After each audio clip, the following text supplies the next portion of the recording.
Okay, it's live. Hi, guys. So excited to be here to celebrate 30K with you. We are going to have so much fun. We're going to talk about, oh my gosh, we have so many topics: Bookstagram, TikTok, expenses, mistakes, outlining, newsletters, author journey, websites, and then also all the questions in the chat, which I have here on the side, in case you're wondering why I'm looking that direction. So, okay. Very excited to hang out with you guys. And first of all, before I get going, let me know where you are, what you're up to today.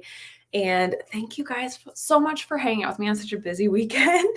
I'm really excited to celebrate. And so I want to just give you tons of value, especially because I was like, I don't have as many videos this week. I'm working on currently editing an outlining video, and I'll just tell you right now, I've got it down to like 55 minutes, but like, who watches a 55-minute video unless we're hanging out live like this? So I don't know. I'm trying to decide if I need to break it into two or if you guys want one big long video. So mini mastermind with you right now. Let me know if you'd be interested in a really long outlining video or if you'd like two videos. But I'm going to pull up the comments here because there are so many good ones. And actually, no, I have them in here. Give me 1 second to remember how to do live streaming. I haven't live streamed in like a year and I am so excited. Thank you so much. Yay. Thank you guys. Thank you for being here. Thank you. Let's see here. Congratulations. So exciting. Thank you. Thank you. Thank you. Okay. So I already see some really good questions. Let's just dump into it. Let's jump into it. Can you tell I'm excited? I've been like giddy all morning just getting ready for this. So okay, I want to prioritize questions that you guys are here live asking. And then I also have my like notes to make sure that I remember to talk about all those other fun topics. So give me 1 second. This is not a good sign if I'm losing my voice already. But let's start with like Haley's question because this is amazing. And also, I'm so excited about the questions I've seen so far. So keep them coming. I am here to just chat with you guys and yeah, talk about whatever would help you the most. So for this one, I actually did take some notes. I was like, ooh, I love this question. So I tried to jot down a few things actually. So just let me read it out loud quick. What's the one thing you've spent money on and you wish you'd spent less money on versus like what's something you spent money on and you wish you'd spent more? So regrettable purchases versus things I wish I would have done more of. The first one, and we're going to talk about debut mistakes more probably first thing if you guys are excited about that, because I feel like I saw another question there about like mistakes I made when I was starting out. So just covering mistakes. The first one I had was something called Kirkus Reviews, and that was with my debut novel, Evelyn's Number. And I thought this was a thing that I'd seen someone else do. I thought I had to do this. I thought this was going to help promote the book. So I think it was a really hefty amount. It was a few $100s. And it was worthless. There was no point to it because readers care more about what other readers think. In this Kirkus Reviews thing, like you can get nice reviews for free from amazing readers who love your books. You don't have to pay for a review. So that was the first thing. I also wrote down paid tours, which we will also be talking about because I want to talk about the 3 different types of Bookstagram tours that I've paid for or done. I haven't paid for all of them. One of them I did myself. Little spoiler. And so I feel like some of the paid tours, not all of them, but some of them were way too expensive. And then I also put down an editor who was kind of terrible. And I feel like I learned what like threshold not to go past. Like I think like a $2,000 plus editor, it's too expensive. They should not cost that much. If they do, they might be doing amazing work, but I feel like I just personally don't feel like as an indie author, I can afford that level and make my money back when somebody else could do pretty similar edits for cheaper, if that makes sense, like almost the same edits. Or if you could hire multiple editors for much less, work with beta readers for free, work with critique partners for free, and get a lot of that same stuff without spending thousands and thousands of dollars. So those are my 3 things, but that's not to say that I don't wish that I would have spent money on a good editor, because on the flip side, I wish I would have spent more on a good editor, especially for my first book. I feel like your first book is your learning curve. So you could almost see, as long as the editor's quality, you could almost look at them as like a college class. and you could actually learn so much from them that it's totally worth spending like 1,000, maybe 2,000. I don't know. That's kind of cutting it close because I still want to make my money back. So that cover design, I also wish when I first started out, and again, I'll talk more about this when I get to mistakes, but I wish I would have spent a little bit more on cover design. I said that I didn't spend good money, but I just didn't spend it wisely. And then I also put down maybe ARCs. Like, if you know what an ARC is, it stands for Advanced Review Copy or Advanced Reader Copy, depending on who you ask. And I feel like a lot of times you can do ARCs for free, but at the same time, I almost wish I would have tried sending and mailing more ARCs. I did do that, but I feel like I've seen some authors do that really successfully, but it's a really big risk because it also could be throwing away a lot of money. It gets very expensive very fast to mail physical books out. So that's my answer to Haley's question. And then, oh, sorry, I still have the banners up here. So this is some of the stuff that I want to talk about today. But before I do that, let me just answer a few more questions, and then I have something fun I want to mention. Okay, so I've been through these. Oh my gosh, I like this question from Levi. Thank you for asking this. First of all, I could like write in this series forever. So I was trying to tally up. So there's the 4 Stolen Kingdom books. Jezebel has 1, 2, 3 total. I'm pretty sure that she's going to cap out. It's going to be a trilogy. And people are asking me for Nezrin's story. The thing is, sometimes I wonder if you're actually, when people ask that, if they really want the Hun of a Day, and that is the legend of the Hun of a Day and how they came to be. And that's actually going to be Jezebel's 3rd book. So I don't know if Nezrin will have 1 book only, but I feel like she could at least have 1.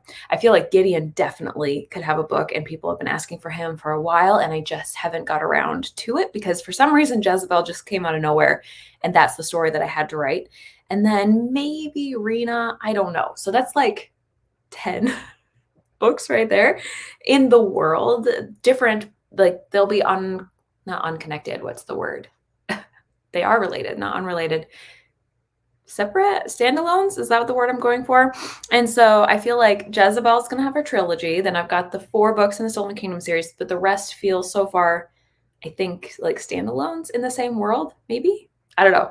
I also feel like I've left room. Like Caden's crew has Daichi and Rio. I think I'm trying to remember how to say my own character's name.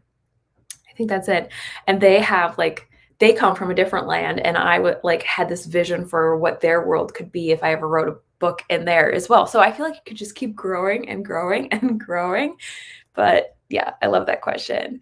Thank you so much. Okay, here's another good one. Sorry if I'm really behind on questions. I will try to catch up and stop rambling so long. But let's see, now that you're a self-publishing pro, I am not a pro, but thank you. What things would you do differently now from when you first started? Okay, I love this question because this is basically one of the main things I wanted to talk about today, which is mistakes that I've made as an author. So I'm going to put a pin in this. I'm going to come back to it. And I want to get through some more quick questions. And then that one's going to be a deep dive. Yay. I'm so glad you ordered it. That's exciting. Oh, let me jump back. Okay. First of all, Levi, before you say that, let me go back to my notes here. I'm trying to learn how to use this. I have a signed copy sale going on that is ending today. So let's see if I can do this. Yeah, I figured it out. This is the last day of the signed copy sale, and I did have a bunch of books. You can't see them behind the balloons, but I had a bunch that I was giving away to everybody who ordered. And then now I have only with the 3-book bundle now, but I'm giving away a free book if you buy the other 3 books in the series. That's these 2 guys right here. And then I have the other books. So just wanted to mention that. I won't harp on it forever, but I just wanted to bring it up before I forgot and let you guys know. I'll link it below as soon as this live stream is over, but you can also just go to my website like you saw there. That's just BethanyAtazada.com. All right, so coming back to the questions. Sorry, I just had to throw it out there because I didn't want to forget. I wanted to share. Oh, there's so many good questions. Oh, here's another good one. Okay. How do you effectively balance the desire and passion to just write and marketing yourself as an author? Oh, you mean separately, to do the writing and to do the marketing? Is that kind of what you're trying to say there. If I'm understanding your question right, I hope I am, then I just actually recently heard awesome advice from another author where they're like, you have to almost treat them as separate things. And you have to figure out how much time you have to dedicate to this passion that you have, but then give a separate amount of time to like the writing itself versus the other authorly things like the marketing. Because if you try to just lump it all together, I have found, for me at least, it is easier to do marketing things. As weird as it sounds, not everybody's going to feel that way, but it's easier to check something off the list that you can get done in a day versus a book takes, months potentially to write. And, you get that little maybe oxytocin, something like some kind of rush from finishing tasks. So if I only had like one bucket of time, if I'm like, I have 3 hours today, let's see what I do, I would end up doing the marketing things and like kind of forgetting about the writing, because it's so much easier to be like, okay, I checked off a social media post. Now I checked off fixing my website thing or whatever. And now I've checked off starting a newsletter. It's so much easier to do that than to sit down and write, which is a lot more open, I guess, open-ended and hard to nail down. So that's how I try to balance, is I almost treat them as separate things. You could, if you're like treating them as like jobs that you do or something like that, be like, I have this job writing and then I have this job marketing, and keep them separate. And I think that does help because I love both of them, but for very different reasons, if that makes sense. Thank you so much. I am so glad you like my channel. That means a lot. Yay. And this one, oh my gosh, yes. This is, you might have heard me say this at the beginning, but I am working on a video on outlining. It's just really long. So let me know, guys, if you haven't already, if you like videos to be like contained and put together, or if I should maybe just do like a part 1, part 2. I don't know. I got to keep scrolling so that I can see what your answers are, because I think you've been answering. Thank you so much, Catherine. Thank you, Jack. What is your favorite part of the editing process? Let's see. Favorite part. I absolutely hate the very first round of edits. And I feel like the beta reader process is super fun, but also overwhelming. I think I like, as weird as it sounds, I like kind of the proofreading stage, because not only am I like, that's kind of more my skill set, but it's done and you're kind of seeing it all come together. I don't know. That's not like the best answer, but that's the truth. Thank you so much, Sarah. I appreciate it. How do you motivate yourself to start editing when you have a daunting manuscript? Oh my gosh, I just talked about that. It's so overwhelming. So to be totally honest with you, the first thing I do is I step away from it and I take a break, because I think right after you finished drafting, you are a little bit fatigued, I guess, a little bit worn out from it. And I think you just like need to step back. So that's what I'm doing right now. Actually, I want to start drafting another book, and I've talked about this in my recent vlogs if you've noticed them, but I don't feel up to it because it's like just like tired, creatively tired. So I think you don't have to start editing immediately, but when it is time to do it, it helps me, really, really helps me to set up, I want to call it deadlines, but it's not exactly that. It's like sort of a tracker of sorts, like in a bullet journal. I think I'm using my bullet journal to keep my computer higher, so I can't show you right now. But basically, I like to set a plan in place. So I'll look at like, okay, how many pages do I have, or chapters, depending on your preference. And then how many days do I want to get this done? Usually a month is like a good time frame. Even if it takes longer, I at least have an idea of when I want to be done. And then I will look at, okay, well, let's do the math and divide the chapters or the pages, depending on what you pick, by how many days you have. And you might be like, okay, I've got 300 pages, so that's 10 pages a day to finish in 30 days. You know what I mean? And then that way I can pretty quickly see if I'm falling behind, which could be motivating, or it could be a sign that I have put too much on my plate, depending on, you got to see how you feel. But that really, really helps me. It's not necessarily motivation. It's just buckling down and being like, here's my daily tasks, instead of like this big broad. I don't know how to start because it's just this big book staring me in the face. Just like narrow it down and get your daily tasks figured out. And then that way you can maybe not be motivated all the time. I still have to work even when I'm not always motivated, but it can help you get started. Hello. Hi. Thank you. Thank you. Thank you. Thank you. Oh my gosh, you guys are awesome. Okay, so I'm finally catching up to where I started. Yay! Thank you guys for being here. I'm so happy you're here. Nashville in Spain. I love it. Okay, I'm definitely behind. Let me go a little faster. That is awesome. I would watch a 55-minute video. Oh, okay. Yay. We're getting to the question. Yeah, 2 might be easier. That's a good point. Thank you, thank you, thank you. I'm so excited too. Okay, let me scroll quick. Wow, I need to catch up. Okay, I just lost my spot. I'm so good at live streaming, guys. Can you tell? Thank you so much, Alicia. I really appreciate that. Yay! Oh my gosh, I can't wait to sign it. I'm so excited. For 99 Designs, I've only done it once. I otherwise work with Mandy Lynn. She's amazing. I did the ebook cover only, whatever that was at the time, and their prices might have changed. I did not get 99 designs. I got like 60. And some of them were like working with the same person over and over on the same cover and like making it better. But I think it was totally worth it. I absolutely loved it. Could you make the secret gift available in hardcover? So I don't have a copy on hand, but it is a smaller book. So since you guys are here with me live, I'm going to tell you something I haven't told anybody. I know that obviously I have 2 more books, so there's going to be 3. Where's the camera? 3 total.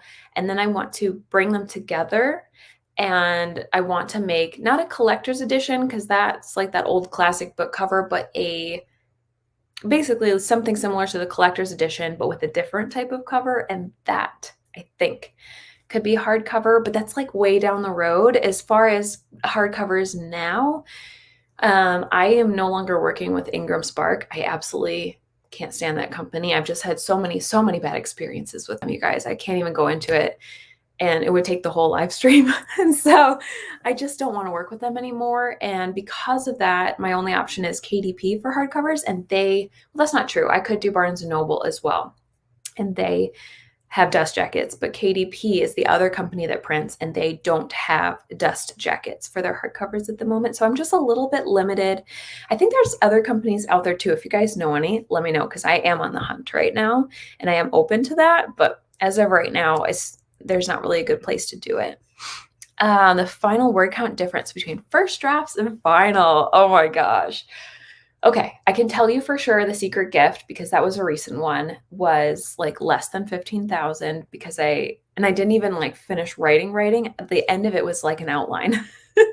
And the final, shoot, I should know this. I think it's around 30,000. Oh gosh. I think. So pretty much let me go back and just kind of give you like a general idea. When I started out, Evelyn's Number, my debut novel, was finished at around 120,000 words. Okay. I was a massive overwriter. I added way more in than was necessary. I explained a lot of things that the reader could tell already. And so when I went to edit that, I had to cut it down quite a bit. I took out at least 20,000 words. But then when it came to my next book after that, and pretty much all the subsequent books, I became an underwriter, which is when you don't bother to, flesh out the full story in the first draft. You, like, for example, in the book I just wrote, I was like, okay, I know that there's going to be more setup. I know that I want to show her in some fun moments with the prince. I want to like develop their relationship, but I don't know exactly what that's going to look like. So I'm just going to write this scene and then keep going. And yeah, and then it's going to come in, or like maybe I write the scene, but it's mostly dialogue. And I'm like, okay, I know that I need to fill in the setting more. I just don't really know what it is yet. But when I come back to edits, I'm going to flesh out, here's what the room looks like. Here's how they're walking around in it, so they're not talking heads anymore. But in the first draft, I don't worry about it. So my first drafts tend to be at least 20K under when it comes to like the bigger books. And then with Jezebel's Story, it was like it doubled in size. My Canadian editor charged me only 500 Canadian for, wow, that is an amazing value. I don't know the comparison to US, but it still sounds amazing. Have you ever had to do a complete rewrite of all or a good section of a novel? Yes. With Pearl's Number, that was the first time that I ever did. I fully rewrote the ending. I just literally, I cut off at a certain point, tossed it in the trash. No, technically I did not, you guys. If you've ever actually thrown away words in a novel, you might do it differently than me. For me, I save the document as a new document, and so that I don't lose the work in case I ever want to go back, which I never do. And then I start a fresh document with all of that, and that's where I delete it. So that way it's still technically, in the back pocket if I wanted to go back to it. Nez and Malachi, yay! Oh, I want to write their story. I feel like they could have more than one book, depending on what I discover about them as I try to plot their first book together, but I do want to write their story. Yay, standalones. Yes. Thank you, Tanya. I appreciate that. Connected universe. Yes, that is the term I'm looking for. And thank you. I appreciate that. I do ramble a lot. I'm trying to go faster, you guys. You're like, this is my first live stream. This is pretty much how I do it. I get really bogged down in detailed answers because I love details. Thank you, Annika. That's so sweet. Published a debut a couple months ago. Then a new and better idea popped in my head and I started rewriting the manuscript. Is it a good idea? I also feel like changing the current cover. Okay, so this is actually a really good point where it's do we keep going back and working on old books, or do we not come forward, but just keep moving forward with future books? And it's something I've thought about for sure. So, I have the Stolen Kingdom series has 2 covers. I wish I had them on hand to show you, but you guys have seen them, I hope. And if not, my website is linked below. You can go check it out along with signed copies. But anyway, I have rebranded covers, and I think you have to have a solid reason for doing it. So for example, and I do have a video series on cover design. Let me write a note to link it after this one. Link cover design series. So you can go ahead and watch. I have multiple videos about when is valuable to do a cover design change, when it is valuable to maybe wait. But I think I at least want to get the value out of the first cover, right? So even though I am obsessed with character art covers right now, do you guys like character art covers? Let me know in the comments. I love them. I'm obsessed. So everything in me wants to go and make character art covers of the Stolen Kingdom series. I could just get more covers, more covers, more covers. I love cover design. But is it actually a smart move? No, because I want to get the value out of the covers I currently have, and they are gorgeous. They are amazing. So, but I did redesign my covers at one point after they'd been out for quite a bit of time. Originally, just letting you guys know, that was because my cover designer at the time dropped off the face of the earth and went bankrupt, disappeared. So I was actually in a really hard place, but I didn't want to share that with my audience. I didn't want to be so I'm in a deep crap pile right now. So instead, I just went and I found a new cover designer and I made new covers. And then I ended up being able to work with that person to finish the old covers, which is why I have 2 sets on my page. If you look at the paperbacks, they have castles. If you look at the hardcovers, they have the princess. And there's nothing wrong with redoing your covers, but I think you just have to look at the why behind it, and you have to look at, did you get good ROI out of it? And also, is this urge to go back and redo your book? I want to go back and redo my debut sometimes because I feel like I've grown so much, but at the same time, that was who I was as a writer then. That book is a representation of who I was as a writer then, and I just want to keep writing new books going forward. I want to continue to expand and grow instead of going back and kind of sitting in the same thing. Does that make sense? Let me know if that makes sense. I feel like I didn't explain that super well. Self-publisher wanted to know if you had recommendations to do a read at a library. Can you clarify that, Wilmetta? Because I'm not sure what that means. You want to know to do a read at a library. I've never done a read. You mean read your own books at a library? I've never done that, unfortunately. Yay. Okay. Oh, I have to come back to your question. We're going to talk about mistakes soon. Let me just keep going real quick. How do you keep your imagination so vivid? I feel like I'm not capable of writing fiction. Your imagination is not crap, Natalie. Don't say that. Don't say that. I wanted to call you Natalia because of my friend Natalia, but nonfiction, I agree because I've written nonfiction. It feels like writing kind of like a blog post, or I don't want to say like a diary entry because that's not a good comparison, but like a blog post, right? It feels very, or like a social media post. You feel like you're able to just share what you know versus like fiction. You do have to, yeah, imagine it and come up with it. So I feel like taking the pressure off yourself, first of all, and not being like, this has to be amazing right from the start, because it never is. Literally. Trust me, you don't want to read my first drafts. I feel like people put a lot of pressure on themselves. Like, I have to just be the best right from the start.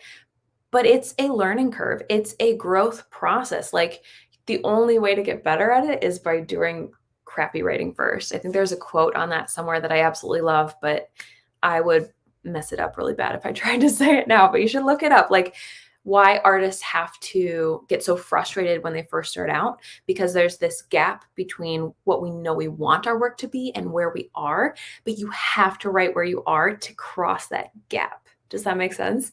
So as annoying as it is, that's my honest opinion. But then also another good piece of advice somebody gave me was, after you brainstorm like your first 3 ideas, keep going to the 4th and 5th idea. Like, push yourself, because usually the first like 3, maybe 4 ideas are a little bit more cliche, things that we've picked up from around us. Maybe just, again, like you said, stuff that you feel like isn't good enough. But then if you push yourself, you actually do have more within you. And those 4th and 5th and maybe 6th ideas and so on, they become the really interesting stuff that you just have to push through that kind of barrier that we almost like, it's like a mental block where we're like, I can't do it. But then if you keep pushing, you'll come up with some really fun stuff. So, okay, this is a vote for the outlining thing. So I'm going to note that. Thank you.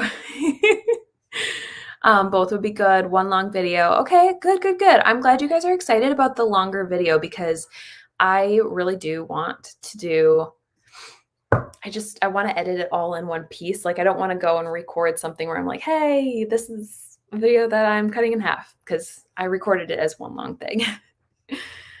This is a good question. Do you ever feel like you're being personally attacked if an editor asks you to make changes you don't like or agree on?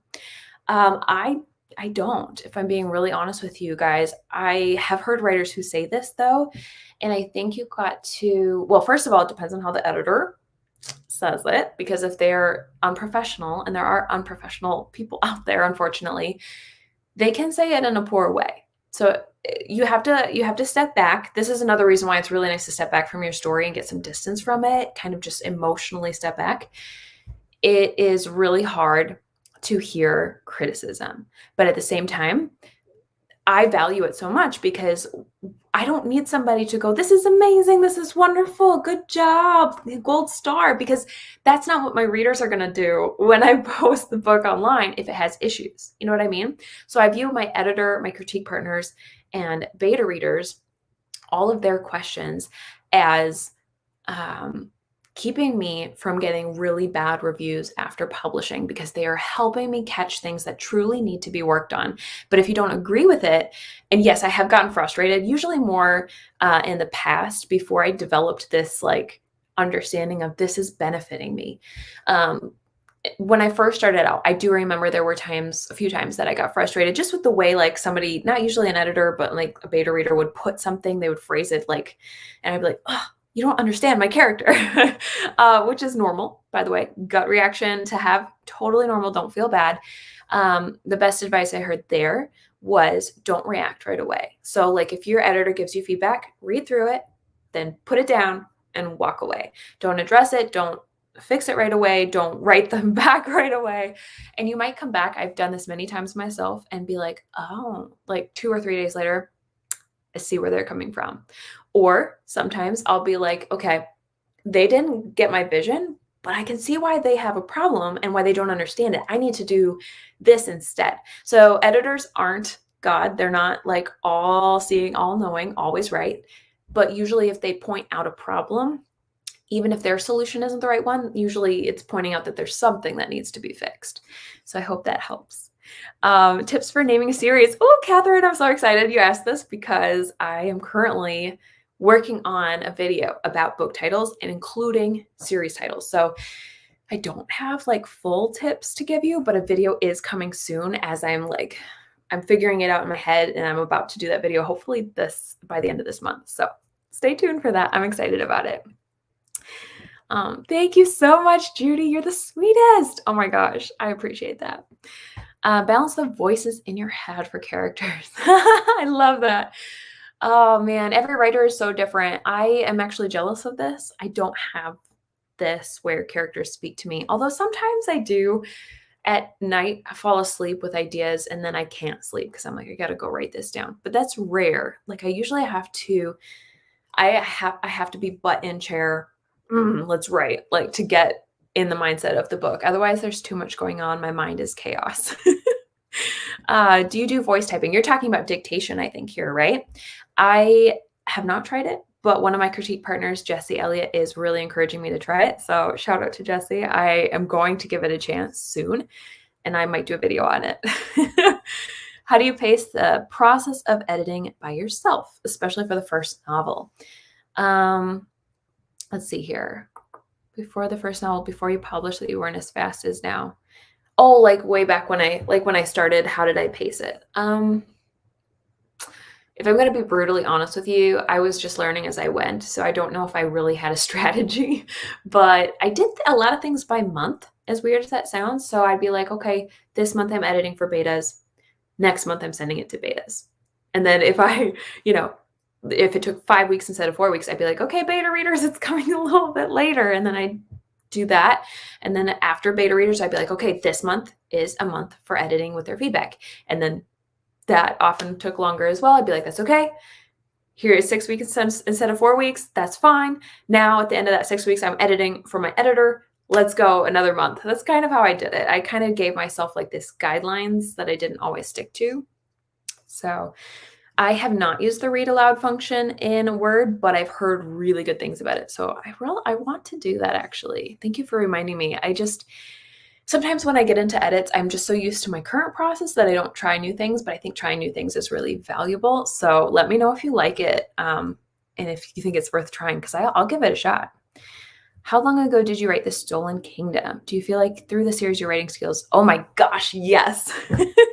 So Tanya, I feel like I'm so proud of book 4, like so proud of it because I've just grown so much, but I'm like, nobody gets to read book 4 unless they read 1, 2, and 3. So in that sense, like I'm really happy about The Secret Gift because that's my current best work and it's a first book in now a series. So I'm really excited that people get to like read my currently best work because yes, I've definitely improved. Looking back, it's always hard. Even just like one book back, it's like, oh my gosh, I've grown so much. But I try to remember like it's still valuable. It's still my learning curve and it's still an awesome story. I just sometimes want to go back and edit it a little bit more, but yes, I wrote that in August. No, not wrote, published it in August of 2019.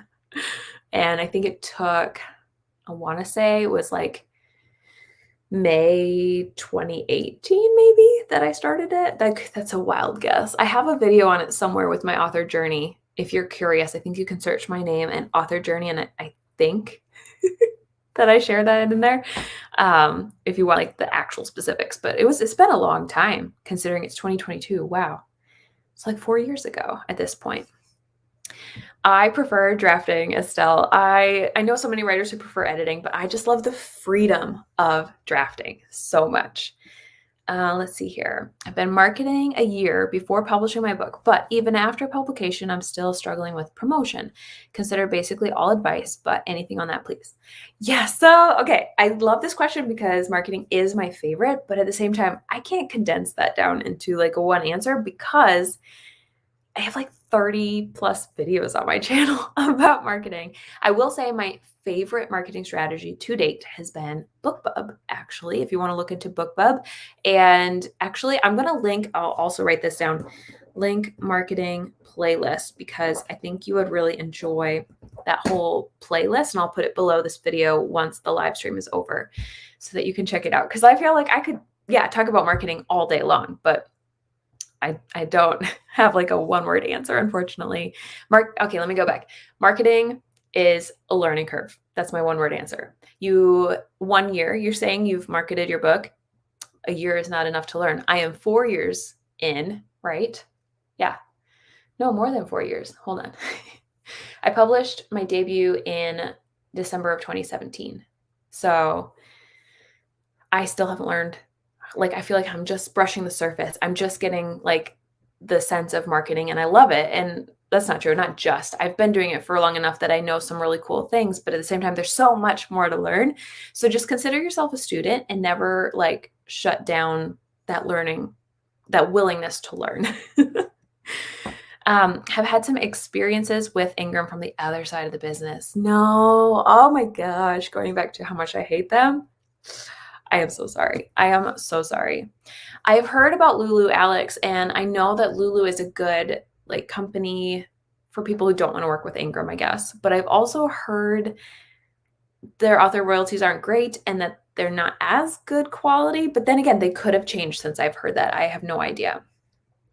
What do you do when you run out of scene ideas? Well, like I almost never have scene ideas. When I start, I call myself a discovery writer, which means I just kind of wing it. But one of my favorite things to do, and I've done this in some of the vlogs, if you want to go back and watch my writing vlogs, but I'll take like a notebook and I'll go, actually, this is a good example. I'll write down a lot of scribbly stuff like, what should she do here? Question to self, like, what about this? And show them in this room at some point.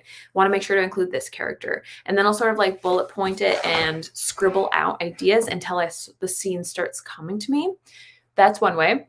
Another way that I've really enjoyed is you try to actually visualize it kind of like a movie scene. So close your eyes, like literally just stop all the other sensory input and start visualizing it, like playing out as if it were a movie, and just see what your mind sees, if that makes sense. It's hard to do. I'm not saying I'm amazing at it, but I really like that strategy.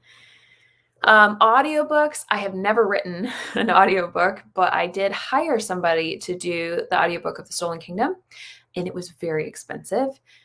So I have yet to do the other ones because I think that's just not a good use of my time and my money right now. Although I know that there's royalty shares, and I do want to look into that eventually. I struggle with audiobooks, if I'm being honest with you. So let's see here. Hey, Genevieve, I'm so glad you're here. Have you always been a plotter? No. Well, maybe. I take that back. I'm just such a weird mix of plotting and pantsing. I talk about this in my upcoming outlining, both the tutorial, and then I also like vlog my experience outlining book 3, which I finished outlining, by the way. And here, I'll show you, because it's like, this is going to shock you guys. This is how little bit I outline. This is my outline. I'm going to hold it further back. It's like 1 page. Very small writing, but still, I've made it fit on 1 page. So I don't do massive outlining. I like to discovery write. How did you transition without hating your whole outline? Well, first of all, be nice to yourself, because you have to realize that this is essentially like a first draft. Prior to a first draft, maybe like a 0 draft where you're figuring it out. I would say if you don't like something, maybe, okay, this is me reading into it. I don't know if this is your situation, but maybe ask yourself, am I trying to write this book for someone else? What would I want to read? And that might make you way more excited about it, because I used to do that. I'd be like, okay, well, I think this is probably going to happen, so I'm not super excited about it. But now I'm like, what do I want to happen? What would be most exciting to me? So that really helps me be excited about my story, which is why like there's a love triangle possibly in book 3. And I know not characters. I know readers don't always like that. I like it. I like it. Okay. Do you take internal conflicts all through a trilogy? I have also wondered this in the past, so I love this question. I like to see it as like a game. Like I don't actually play any games, but if you think of levels, when you're like playing computer games, you have to go to the next level and then the next level. And so I feel like that's how it is for me with a series, where Ari had to learn certain things in book 1, and you don't want to take her back to the beginning of level 1. You don't want to reset the game. The readers are going to get so frustrated, but you want to take her to level 2 and be like, oh, guess what? What you learned is good, but it also, like, now you really got to learn it. Like, it's harder now. This thing has come into place that's made it harder for you. You know what I mean? I hope that makes sense. I feel like also reading a lot of series that are done well can help you kind of see how that internal conflict can level up, and they still have this issue throughout, but they're not going to continue to respond the same way over and over with each book. They need to actually still grow as they learn their lesson. I hope that makes sense. Is writing loosely connected novels a good idea if you don't want to commit to a series? Have you ever done that? I have. I guess, I mean, if you count The Secret Gift being in the same world, so it's connected to the Stolen Kingdom series, I love it. But I also, in my recent video about author money, I talked about how series are truly valuable to indie authors. I'm not going to lie. I know that that's not always fun to hear because series can be harder to write. But yeah, if you feel like a series is just too much, then the next best thing I would definitely say is like novels in the same world where you see the characters maybe again, or sometimes it's not like a same world as much as like a friend group, things like that. I know, I love character art covers. Okay, I'm so delayed. I gotta go faster. But yes, oh my gosh, it'll be so fun to do character art covers. See, I am in YA Genevieve, so that helps. But yeah, an adult fantasy character art cover, that's a good point. That might be a little bit weird. Thank you, Annika. And you got the castle one. Sweet. A lot of people love those covers. Let's see here. Oh, we're talking about the character art cover again. Yes. Okay. So that's how far behind I am. I'm so sorry, you guys. I'm so sorry. Let's see here. I like reading the original books without them being rewritten. I like seeing how the author's style and skill changes. Yes, I agree. Absolutely. I can't remember what I was talking about that you guys are answering here. How bad is this? This is baby brain. I can't remember. Can you do a video on writing shorter books or novellas? I have, I think. Hold on. Have I? According to YouTube myself, quick here. If I search, you know what? I think I needed to retitle that video, because if you search my name, Bethany Altazada, and then short story, I think, yes, that comes up. And that is basically, I'm talking about a novella in that video. I'm going to have to go back after this video. I'm going to rewatch this and add all these links for you. But I think if you search my name plus short stories, that video, I can't even show it to you, but yes, I have that. No, wait, I can show it to you. Hold on. Boom. Right there. Right here is the video that I researched and found for you. So definitely go check that out. And yeah, I think that will help you, because I did try to explain what I had learned so far up to that point, at least. A quote I love about that: you can't make matter something that doesn't exist. Let's see. If you have the correct editor, you should never feel attacked. Yes, I agree. 100%. Yay, I'm so glad you guys are excited for the book title video. Natalie, I have, and I haven't at the same time. So the question, have you found yourself more productive? I feel like I have so little time that sometimes I'm a whirlwind. I'm just like a tornado coming through, getting this done, this done, this done, this done. But then other times I'm so exhausted that I don't do a thing, if I'm being totally honest with you. So yeah, I feel like it's 50-50, maybe 70-30 at the moment, because I am really tired lately, but at the same time, I feel like I got so many ideas. So I hope that answers that. I feel like everybody's so different that I sometimes find myself comparing, and then I'm like, no, I can't compare myself to other moms, because everybody's situation is so different. Thank you, Stephanie. I appreciate it. Thank you, Rose. I'm so glad you're here. Estelle, how did you prepare to leave a traditional job to go full-time writing? Okay, this is a fun question, because I want to do my author journey and share some of my story in this video and in the future, but this is a great like intro to it. And then I'm going to come back to mistakes before I forget and talk about my debut mistakes. Where do I start? I was working in corporate, and I had like 10 years been in the hospital system and worked my way up to the corporate offices. And then our entire department got cut. There was like this big nursing strike. The hospital system couldn't afford our department because it was a research department, and therefore 60 plus people got laid off, including me. And I had been at that place so long that I had 3 months of severance pay. And I talked to my husband, who was already self-employed. And I said, I think this is the time for me to give it a shot because like I'm being paid for 3 more months. And so we went for it. And that's truthfully, it was really bad. I was absolutely terrible. I did not know how to work for myself. I did not know how to manage my time. It took a learning curve, but I'm so thankful it happened. And I'm so glad I got laid off, as weird as that sounds. So how do you feel about your income videos being the most popular ones on your channel? Wait, are they? Hold on. I don't think that's true. Some of them are, but hold on. There's a fun thing you can do. Let me show you my screen. You can actually go on a YouTube channel. Let's go look at my channel. Where is it? Right here. Go. And you can look at under videos. You can sort by most popular. So I have uploading to KDP. I knew this one. This one's been for the last 3 years one of the top videos. But then I have my children's video. I think there's one more children's video. There's a money video. Then I have DIY book cover design where I publish how I plan a month of content in 60 minutes, creating a publishing company. So I feel like the money videos are 3 out of 10 here, something like that. There's not 10 videos there. There's 12. Anyway, just to give you, I didn't even zoom in. Hold on. I should have brought that a little bit bigger so you can see my most popular videos.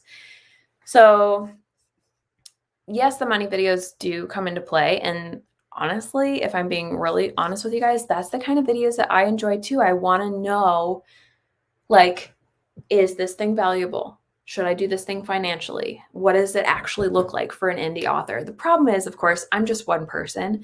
So if I tell you my story, it's not like being like, here's the salary as an indie author, because it's just not true. And I've heard some wild extremes as for income as an indie author, but I don't mind sharing the money videos at all. How is the next book going? It's going so good because I just finished drafting book 2 and I'm working on the title. I hope to be able to share with you guys soon. And I'm thinking about starting drafting book 3. I haven't set a date for it, but I'm thinking hopefully by the end of this month. Thank you so much. I do use the beat sheets and I have an outlining video coming. So it's like an hour long at this point. So I won't go into that because I could talk about it forever. But no, I should talk about it really quick. I use Save the Cat Writes a Novel, like the book, which again is it's part of my computer stand right now, so I can't show you. And then also Abby Emmons is another YouTuber here, and she has a playlist about the 3-act story structure. And I really like those 2 outlining processes have like a blend put together is what I'm going to be sharing in the next video, hopefully on Monday even. I got to edit that video. Thank you, Katie. Question about BookBub. Do you think it's worth it if you only have 2 books? Being honest with you, I think the more books, the more worth it. So it can be a few $100s, let me put it that way. And you are putting your book on sale, so you're making less. Okay, so BookBub is about telling readers about deals. So a sale, like a free or a 99-cent. So the income is really not good on book 1 at all. Like you almost will never make your money back if you only have 1 book. You could still reach a bunch of new readers, so there is some value. But I personally think it's nice to wait on that sale until you have more books if possible, because that's when you start to make money back from what's called a sell-through or a read-through, depending on who you ask. And that's just basically you didn't make money on book 1, but the reader bought book 2 and you made a little bit. The reader bought book 3 and you made a little bit more. So for example, with my 4-book series, if I put it for free and I make absolutely nothing on book 1, but then the reader goes on to buy the next 3 and they're each almost $3, then I'm making $3, $6, $9 per reader with a BookBub where I gave away the book for free. So then it's worth it. But if you only have 1 book after the first one, and they say the average BookBub sell-through is like 10% or so. and less if it's a free book. So like say 1,000 people go and get book 1 for free, but then only 10% go on to buy book 2. Is that going to be worth it for you? You can do the math and kind of look at it and be like, here's how much I would spend. Here's how much I could potentially make. That's how you could know if it's worth it. I hope that makes sense. Thank you, Evelyn. Thank you. Thank you. And okay, since you said you're a discovery writer, how do you finish a book without hating it or without questioning everything? Okay. Again, brutal honesty. I feel like us writers, we're on a roller coaster. I love it. I hate it. I love it. I hate it. I love it. Oh, I hate it again. So you build up self-awareness with every book and you start to be like, oh, I'm in the moment where I'm really not a fan of this book. I've been reading it too many times. And at the same time, you should have moments where you're excited about it. But if you have moments where you're questioning it, not liking it, all I can say is that's normal. You are not alone. I think people outside who aren't writers are like, well, you don't love your book all the time? I'm like, no, it depends on the day. It depends on how I'm feeling. It depends on if I just finish it, if I'm having some imposter syndrome, which is basically what that is that you're describing is imposter syndrome. And definitely look it up and research it, and it'll help you not feel alone. Usually audiobooks sell better if they're all available. I know, but I don't really care about sales as much as not going and spending $3,000 to $6,000 more on something I'm not capable of doing right now. That's the sad truth. So yay, thank you so much. Let's see. I have a hard time with making things too complicated because I worry it's boring. Oh, going back to your question before. I'm going to give you the same advice I said earlier, which I wish I would have taken this advice sooner. So I don't know if this applies to you, but hopefully maybe it might. Write what you want. Don't worry about what other people want. You're worrying about it being too boring. Are you enjoying it? Are you excited about it? Does it feel too complicated to you? Your opinion is what matters most and first before any readers. Because like you're saying, I can't seem to finish it. That tells me that you are not enjoying it. And if you are not enjoying it, then it doesn't matter what a reader thinks, because as writers, we have to enjoy what we're doing for it to even be enjoyable for readers. I hope that makes sense. Yay, spoilers. I probably did give spoilers. I'm sorry. Penny is a little bit scared of the baby, if I'm being honest with you. But thank you, Rose. Thank you. She is adjusting. This is a gross thing. She loves when he spits up because she thinks like, oh, yay, treat. So I'm sure when he starts eating solid foods and starts like throwing it for her, she's going to be obsessed with him. I like love triangles too, Sarah. Yay. That makes me happy. Thank you so much. Let's see. I planned my timeline last month before discovering you. Chose a release date of this. It was so validating to see you choose that date too. Oh, yay. Release twins. I've been following you and learned a lot. Thank you so much. I appreciate that. Do you publish overseas? Yes. I work with a company called KDP, or that's short for Kindle Direct Publishing, which is owned by Amazon.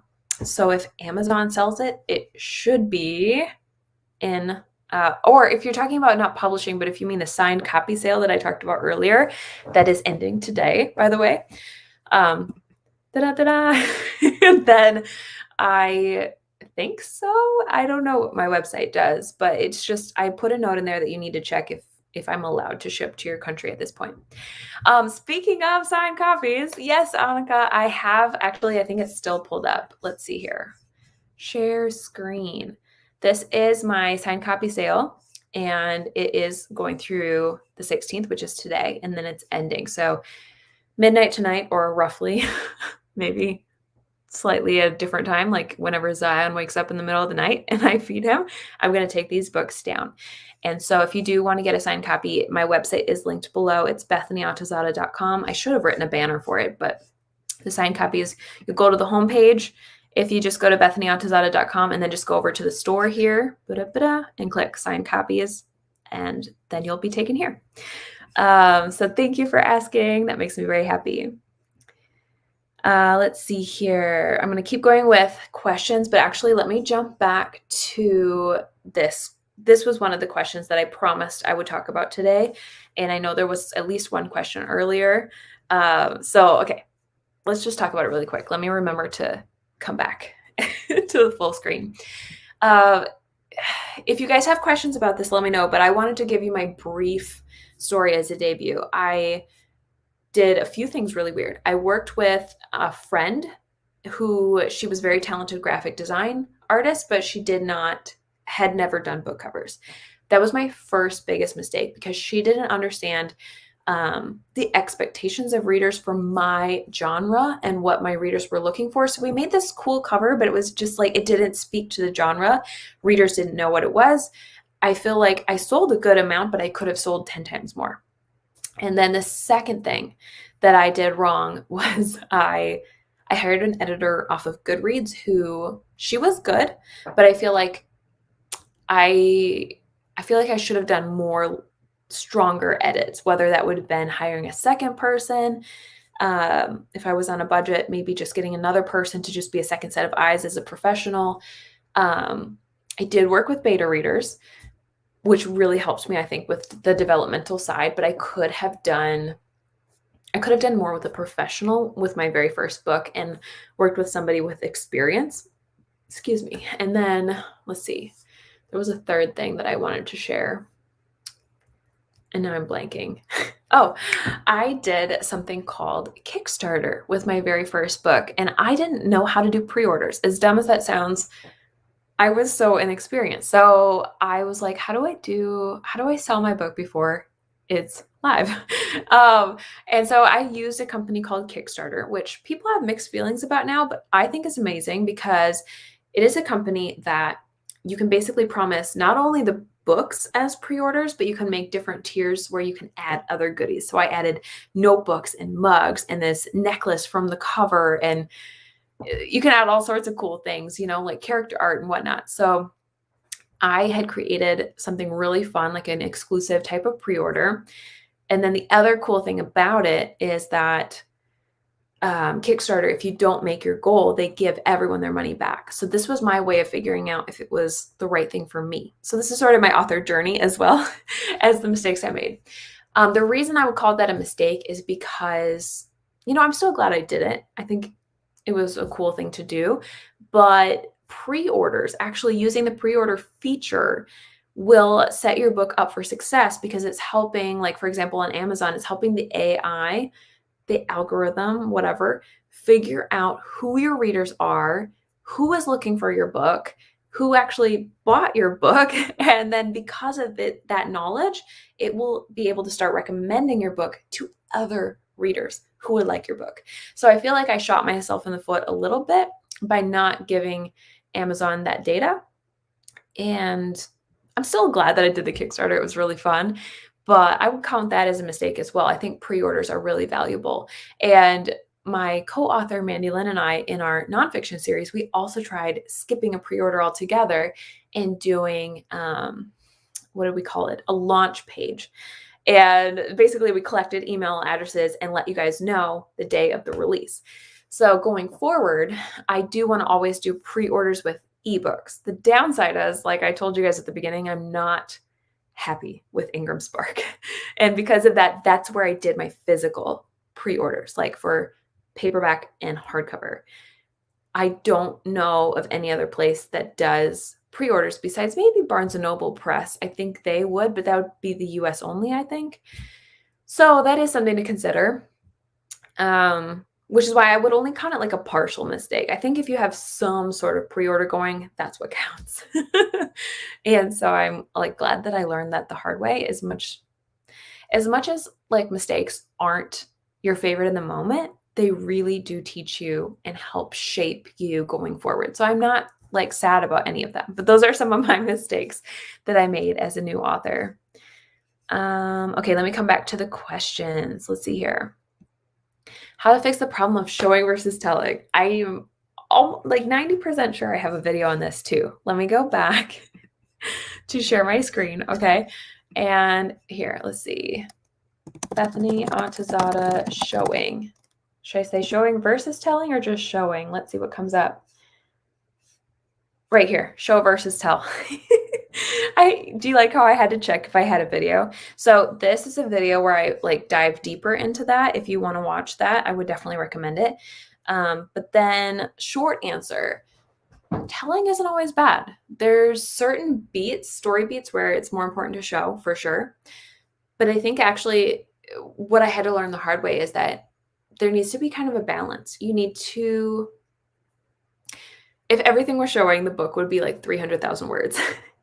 So sometimes you need to tell like in a one-liner, this much time passed and move on. You know what I mean? So when you're looking at showing versus telling, when you're looking at a spot of telling and you think it's a problem, ask yourself, why is it a problem first? Is it because the reader wants to know more? Then the best way to fix it is to ask, what do you think the reader would want to know? What would be interesting for me? Again, this has been my advice throughout this live stream is, what would I enjoy reading if I were to show more? Like, for example, when I see like a romance, I want to see them flirting. I don't want to just be in her head, be like, oh, I like him, I like him, I like him. I want to see them interact. You know what I mean? So I think if you ask yourself, what would I enjoy seeing? That's going to help you a lot. Do you store all extra inventory and signed books on the bookshelf behind you, or do you leave them in a box? Okay, I am one of those weird authors, you guys. I hate having extra book stock. I don't like it. So as soon as these, where am I pointing? These books came in right here. I technically have had a little bit of book stock right here that I just closed down my website and was like, that's okay. I'll just keep it on my shelf for a bit because was pregnant and I was going on maternity leave and I didn't have time to be mailing books. But as soon as this box of books came in, I was like, I want it gone. I want them to go to homes. I don't need book stock in my house. I know the story. I feel like me having them bothers me because they could be going to somebody. So if that answers your question a little bit, my going forward, like sometimes I do get a box of books if a bookstore returns them, but most of the time I don't order book stock unless I know it already has a home. But there have been times when I ordered too much stock or like I had, some leftovers, and I don't know. I like it on my shelf if it fits, but at the same time, like I said, it bothers me. I look at that and I see books that I'm like, I know the story. It should be going to a home. Thank you for hanging out. Yay. Thank you. Oh, you are so sweet. I appreciate that a lot. Thank you. If you're still here, thank you. Let's see. At what point do you start plotting the next book in a series? I had the problem where by the time I finished editing the first book, the outline for the second book didn't work anymore. Oh yeah, I've been there. So I guess I've done it multiple ways. I have written one book at a time and just like outlined the next book as I went. And I did outline the whole Stolen Kingdom series, all 4 books. But yeah, the outline changed quite a bit. I don't think there's anything wrong with that. I think if it makes you feel better to know kind of where you're going, because I still had some idea of where I was going with the Stolen Kingdom series, even though it changed, then plot it all. But if it doesn't stress you out to do one at a time, do one at a time. Like, I used to think this was such a bigger issue, and I was like, there's got to be a right answer, but I don't think there is a right answer. I think it's whatever is least stressful for you and motivates you the most. Now that you're a mom, do you have any desire to write a children's series? Oh my gosh, I might have put a children's book idea in the notes app on my phone. I don't know if I can do it though, because just so you guys know, I'm not an illustrator. The only other children's book that I did, I just took pictures of my dog Penny and then I put them through a cartoon filter. So I'm not anything special. But yeah, I think it would be fun to write a little book for Zion just because I can. Like, why not? So yeah, that would be really fun. Okay, I'm going to try to go a little faster and I'm not going to do all the questions because I'm so behind, you guys. Let me know if there's anything you want to talk about from my original topics, but we did kind of talk about mistakes. I did think it'd be fun to talk about some of those other things that I listed out. Let me go find the banner for you really quick right here. But yeah, if we don't get to any of these topics, just know that I also have been wanting to do a video on all of them. So if we don't get to them, I'll try to do a video. Do you have any abandoned book projects that you want to go back to, but you've written yourself into a corner and can't bring yourself to go back? Yeah, I think so. I don't want to call it abandoned because I do want to come back to it, but Invisible Souls is on hold right now, and I've been wanting to figure it out for a long time. Maybe 2 years? No, that's crazy. Has it really been that long? Almost 2 years since I started writing that. And I wouldn't say I wrote myself exactly into a corner so much as it just wasn't the right time to write it. And I accepted that. And that's totally fine. Thank you, Dania. Thank you, Monique. Oh my gosh. Thank you, guys. Good editors are super hard to find. Super hard to find. My favorite, I absolutely love working with Natalia Lee. She has, her company is called Enchanted Ink Publishing, or Enchanted Ink, maybe just Enchanted Ink.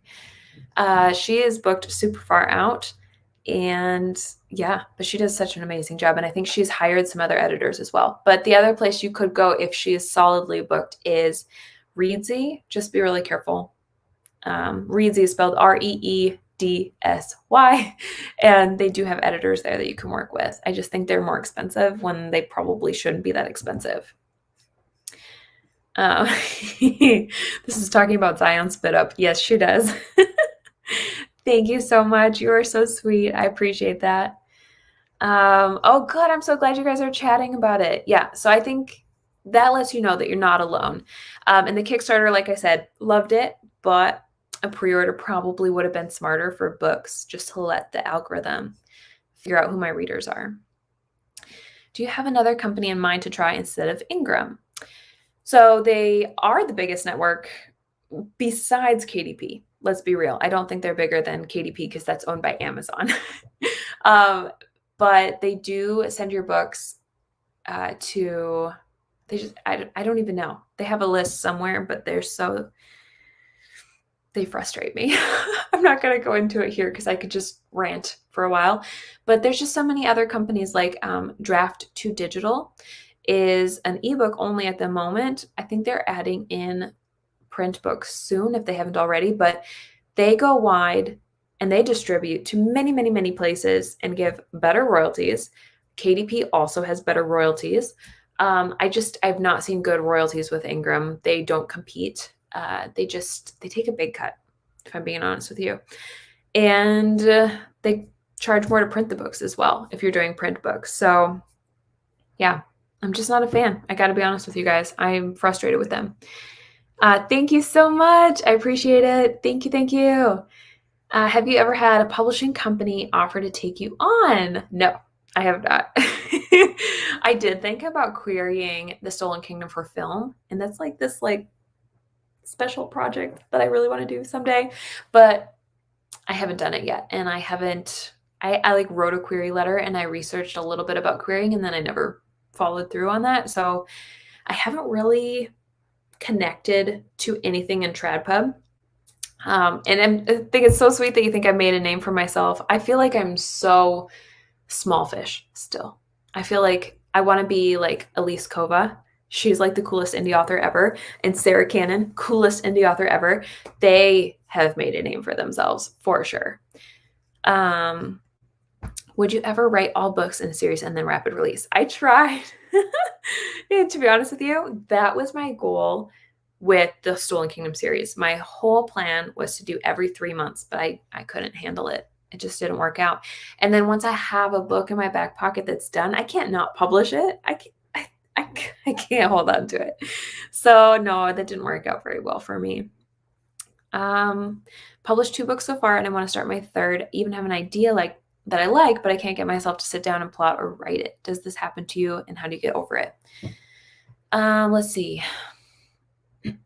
I think you're describing almost just like you're not in the mood to write that story, or that story is not working for you. Is it just that story, or is it story writing in general? Because what you are describing sounds like it could be that story is not working for you, and maybe it just needs to be put on hold and do a different one. Or, because I have had that, obviously, with Invisible Souls, I'm not ready to write it at the moment. Or could it be that you're burnt out, which I've also experienced, and burnout is rough. Like if you don't pay attention to that and respect it and step back, give yourself some time to creatively re-energize, it can be intense. So I would encourage you to take a look at why you're feeling that way. If you had no spare money, what was one thing you'd pay for? The cover. 100%. Actually, and the editor. Like, okay. I would save. I would not just do one thing. Those two things are non-negotiables for me after everything that I've learned. Oh my gosh, it's been an hour. I should probably wrap up soon, you guys, but let me just kind of reframe my answer to that. The cover design is the most important thing when it comes to selling your book, because if it doesn't tell a reader that this book is for them, they're not going to buy it. So that's extremely important, like by far above all else. But then the editor is almost as important. Like, it's right up there neck and neck, because if it's not professional, then after the reader buys it, they're going to trash it in the reviews. Like, you need to write a quality book, and an editor is going to help you make sure that that's the case. And so I guess if I didn't have any money at all and I could only do one thing, cover design. And then I would work with tons and tons of beta readers, probably multiple rounds, critique partners, as many as I could find, to be like, hey, can we swap books? And you can tell me what you think of my story. I'll tell you what you think of yours, what I think of yours. And just as many eyes on the story as possible, and people who might be able to do some of that editorial work for free, because that cover design is literally the most important thing ever. Newsletters. Oh yes, this is one of the things I had on the list to talk about. So advice concerning newsletters. I want to do a full video on this. So the first thing that I want to know from you guys is, what questions do you have? And can you put a little note, because I am so far behind in comments, this is a question about newsletters or something like that. And then I'll come back to it if I don't answer them today, and make sure I answer those questions in the newsletter video, because I feel like a lot of times people are asking, what should I write about? And how, I guess, right? What should I write about, and how do I get people to sign up? I think those are the three biggest questions. What to write about, I feel like, is similar to your books, where you need to develop your voice for your newsletter, just like your voice for your books. And you also need to develop for yourself the kind of content, just like you need to develop what kind of books you want to write. Because if I tell you, write like I do, it might not be your style. It might not be the kind of content you want to write. So I think it does take some practice. I think my best advice would be just start writing them. Give yourself a deadline. I'm going to write one newsletter a month. It might not be amazing, but I'm going to do it. And I think that will help you, because just like with writing a book, sometimes we have to write those first drafts, those crappy beginnings. And better to get that out of the way when we might have like 5 or 10 or 20 subscribers than 500. And the second thing I would talk about is the content, I guess, the things to include. Always talk about your books. Like, think of the reason that you're creating your newsletter. It's ultimately to keep your readers in the know of your books and cool things about your books and more things about your books and your books. So I think that it can be really hard, even for me. Like, I'm like, why don't I talk about my books more? I could share quotes. I could share things that I post on Instagram and things that excite me about the book. I could talk about the tropes. I could talk about my book so much more than I do. And I think that's a common thing for us as authors, is to feel like, oh, my readers already know. Sometimes they do, sometimes they don't. And so I try really hard to mention what I'm working on and share about the books, because that is the whole purpose of a newsletter in the end, is to share the things that I'm working on as an author. Yes. Okay. Yay. I'm excited about this. So definitely, if you haven't already, put some questions for me, because I'm going to try to frame the newsletter video around your questions and make sure that I actually answer them. Thank you so much. I'm so happy you like the title. I really want to write that book. I just don't feel ready. Yes. Enchanted Ink Publishing. Children's books are usually collabs. Yes, exactly. And yay, Sarah Cannon. Okay, I'm catching up. Sorry, guys. Story writing in general. I'm thinking this is like a request for a video, maybe? When you first started, how did you find good beta readers? Oh, again, I have an awesome playlist about beta readers. It's super old now, I'm going to be honest, but the content is pretty much still accurate for the most part. You gotta ask, you gotta be brave, you gotta put it out there. So if you don't want to share with friends and family, is what you're saying, then you do have to put it out there to the strangers, the people on social media. They don't have to be full strangers. You could vet them a little bit first and talk to them. But you do have to basically ask if they want to read it and give them enough information that they want to sign up. And this is like the very condensed version. And the copyright stuff, if you're in the US at least, your work is copyrighted from the moment that you write it. If you feel any anxiety about it, you could email your work to yourself and then you have like a date on it, but your work is yours. And keep in mind, they're also getting a rough draft. They're not getting the final story. So usually there's so much to work on that if a person is lazy enough that they're going to steal your work, they're too lazy to fix it and make it good because you're the one who's going to be working on it. I know it's stressful. If you really can't get past this idea of I can't send it to strangers, then get to know some other writers and utilize more of a critique partner situation where you swap work or something like that. Let's see. I was wondering, what is your favorite Stolen Kingdom characters you made and why? I really love Nezrin. She is just so bold, so feisty, so strong, can't figure out her own feelings. I feel like I put a little bit of myself in all my characters, but she's who I want to become. She's pretty cool. Let's see. I feel like I should be writing and then get mad when I'm not, but I just don't want to. Then the guilt comes in. Ugh, tell me about it. Tell me about it. Every writer feels this way. I am so relating to you right now. And guys, let Julie know in the comments if you feel this way, because I think all of us experience this sometimes. Thank you so much. You are so sweet. I appreciate that. Oh my gosh, you guys, making me blush. Oh, thank you for hanging out with me today. If you have to go and I haven't had a chance to say that yet before you leave, thank you. I really appreciate you guys. Oh, here we go. This is a great question for newsletters. Short answer, doesn't have to be long at all. I am too long-winded and I save up things to share so that by the time I get to a newsletter, it's way too long. And a lot of people's newsletter servers actually cut a newsletter off at a certain point. So shorter is actually better.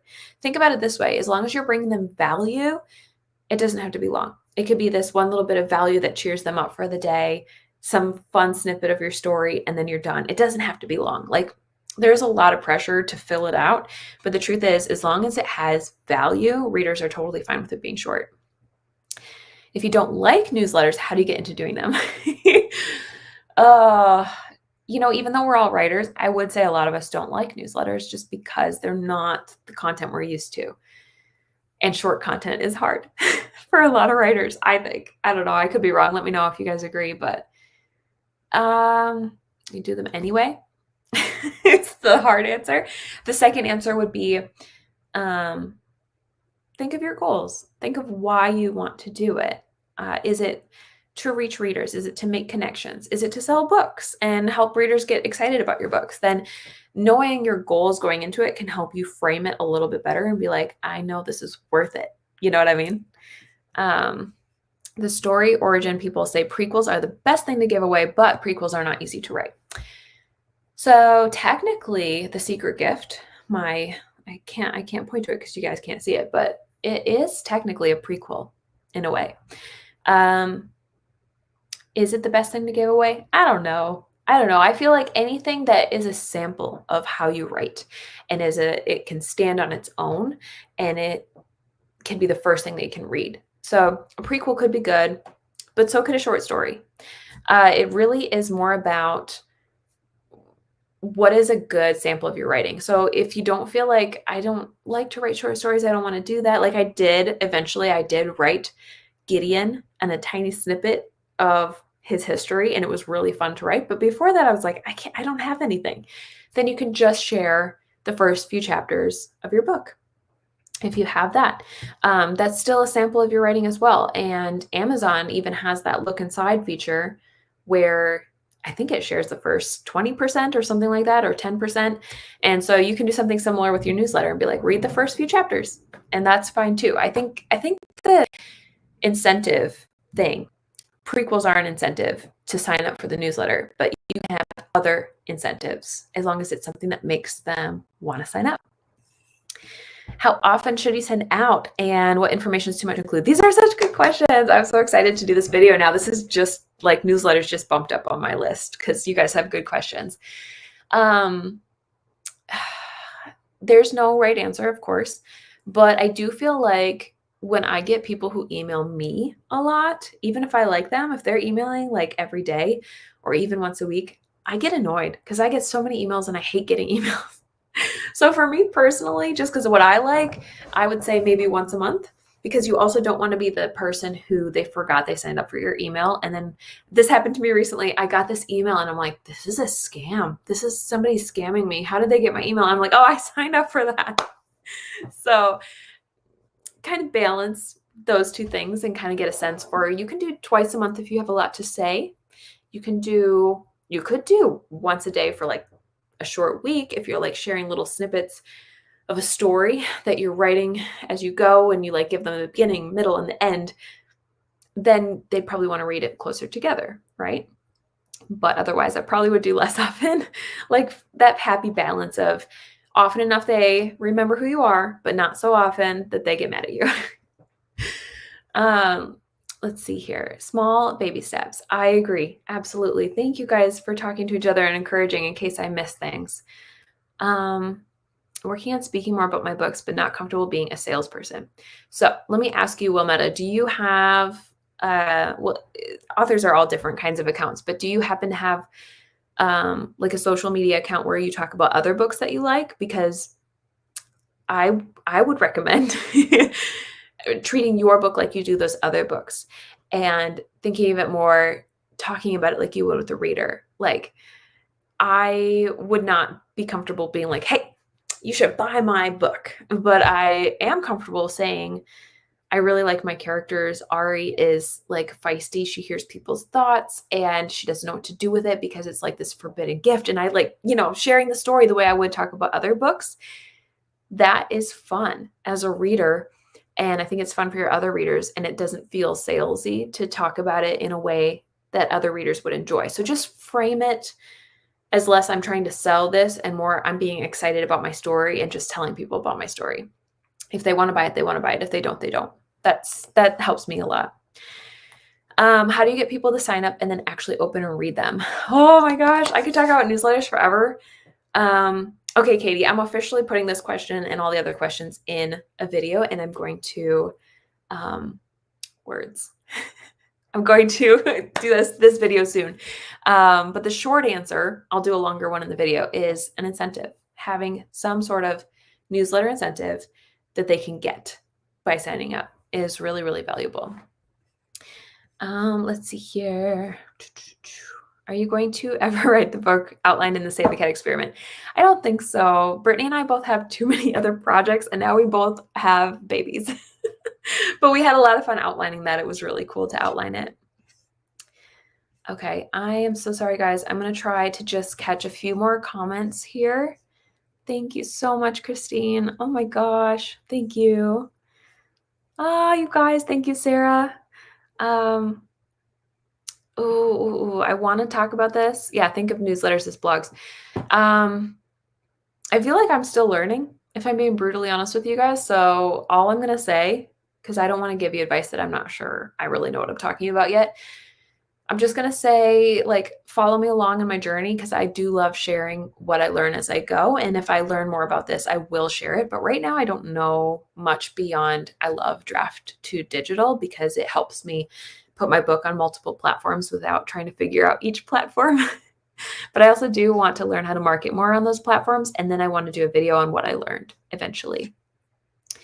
So let's see here. There's some fun advice here about like future content in the newsletter for the month first, and then add that info to my website. I love that. Yeah. Oh my gosh, why did I not think to say that?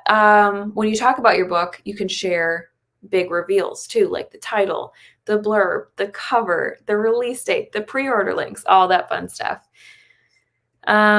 Short version, perspective between Kindle Unlimited and Publishing Wide is I don't love Kindle Unlimited. I don't hate it. I have my nonfiction series in it, and I just don't understand it. I don't understand how they track the income, the page reads.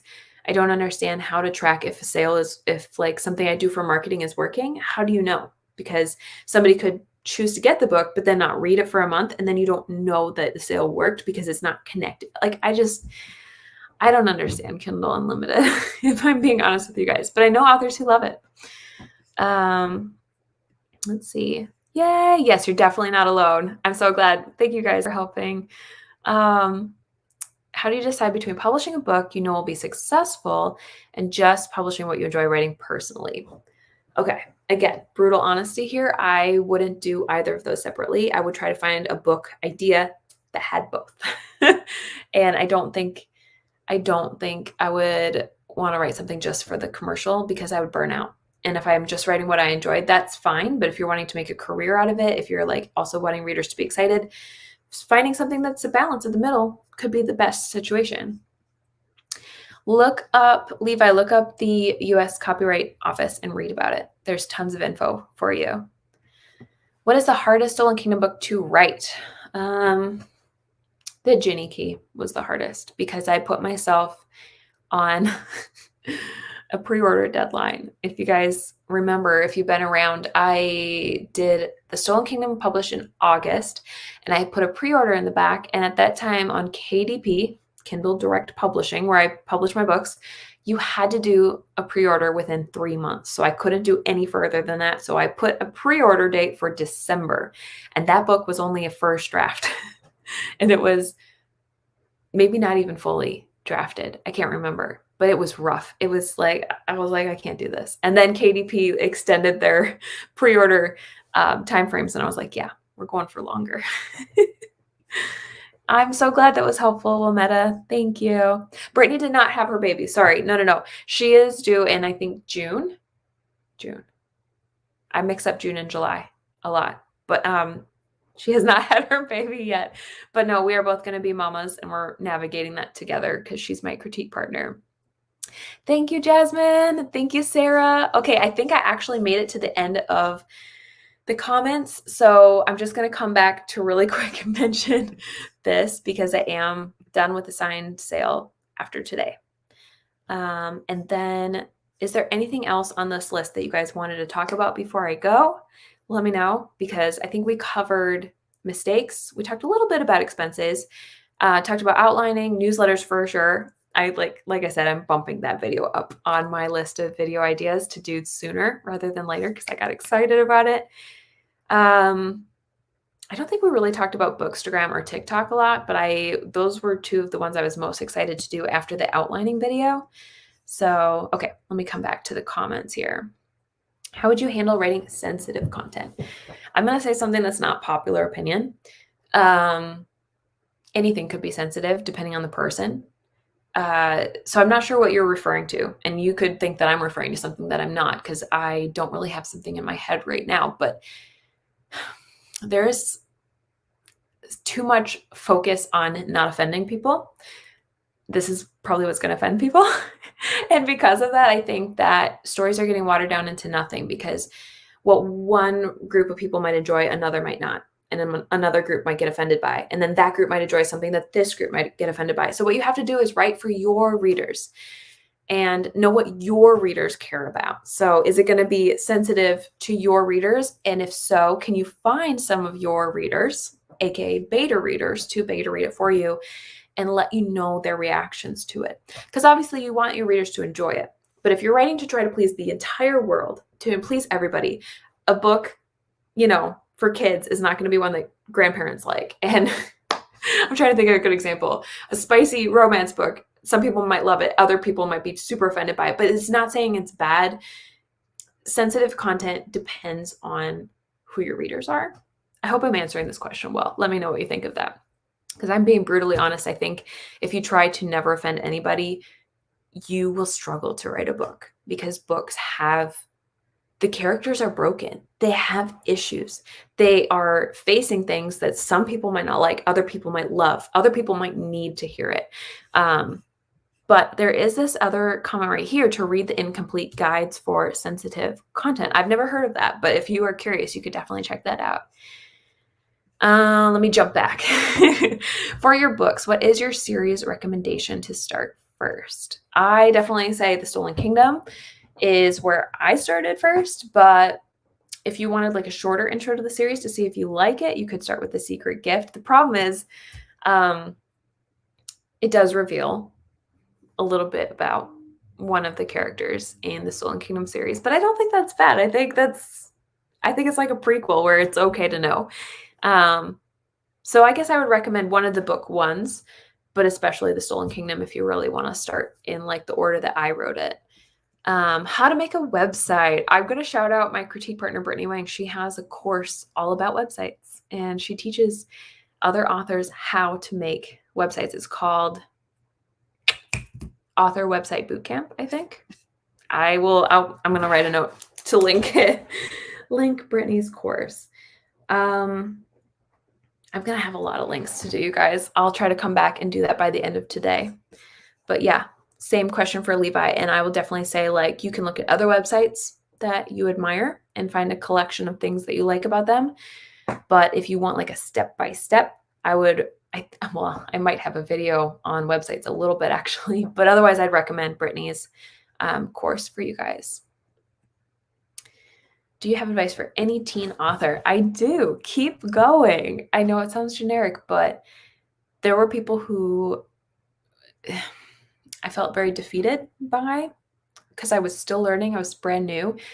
And I felt like I could have stopped because of those people when I was younger, but I didn't. And I would say that is what's most valuable because you can't grow without trying and without learning.